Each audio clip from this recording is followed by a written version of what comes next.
عن ابی ہریرہ رضی اللہ عنہ عن رسول اللہ صلی اللہ علیہ وسلم قال افشوا السلام بینکم او کما قال علیہ الصلاۃ والسلام، آپس میں سلام کو عام کرو۔ یہ حدیث شریف مسلم شریف میں موجود ہے۔ دنیا کی تمام متمدن قوموں میں ملاقات کے وقت پیار و محبت یا جذبہ اکرام و خیر اندیشی کے اظہار کرنے اور مخاطب کو مانوس و مسرور کرنے کے لیے کوئی خاص کلمہ کہنے کا رواج رہا ہے۔ نبی آخر الزماں حضرت محمد عربی صلی اللہ علیہ وسلم نے اس امت کو السلام علیکم کہنے کی تاکید فرمائی ہے، اور واقعہ یہ ہے کہ اس سے بڑھ کر کوئی کلمہ محبت و تعلق نہیں ہو سکتا۔ یہ ایک بہترین دعائیہ کلمہ ہے۔ اس میں چھوٹوں کے لیے شفقت و پیار بھی ہے اور بڑوں کے لیے اکرام و تعظیم بھی۔ پھر یہ السلام اسماء الہیہ میں سے ایک اسم ہے۔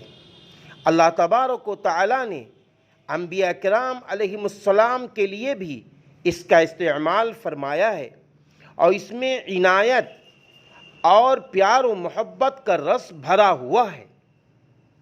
اگر ملاقات کرنے والے پہلے سے شناسا اور متعارف ہیں تو اس سے مزید اس تعلق و محبت کا اظہار ہوتا ہے، ورنہ یہی کلمہ تعلق و اعتماد اور خیر سگالی کا ذریعہ بن جاتا ہے۔ بہرحال یہ اسلام کا ایک شعار ہے اور ایک مسلمان کا دوسرے مسلمان پر حق ہے۔ آپ صلی اللہ علیہ وسلم نے اس کے بڑے فضائل بیان فرمائے ہیں۔ یہ اہل ایمان کی باہمی محبت و مودت کا بھی ذریعہ ہے، اور اس پر دخول جنت کا بھی وعدہ فرمایا گیا ہے، اور سلام میں پہل کرنے والے کو اللہ تعالیٰ سے قریب تر اور اس کی رحمت کا زیادہ مستحق گردانا گیا ہے۔ نیز تکبر کا علاج بھی اس کو بتایا گیا ہے۔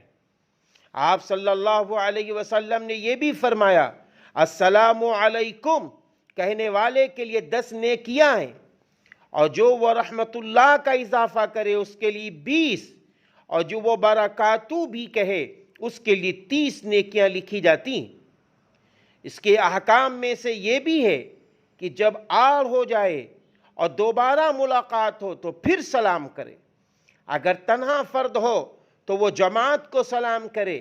اسی طرح کم لوگ زیادہ لوگوں کو سلام کریں، سوار پیدل کو سلام کرے اور آنے والے بیٹھنے والے لوگوں کو سلام کریں، اور اسی طرح رخصت ہوتے وقت بھی سلام کرنا مسنون ہے۔ یہ خیال بھی رہنا چاہیے کہ اس سلام کرنے سے کسی سونے والے کی آنکھ نہ کھل جائے یا کسی بندے کو تکلیف نہ پہنچے۔ اللہ تعالی ہمیں یہ آداب سیکھنے کی توفیق عطا فرمائے، آمین۔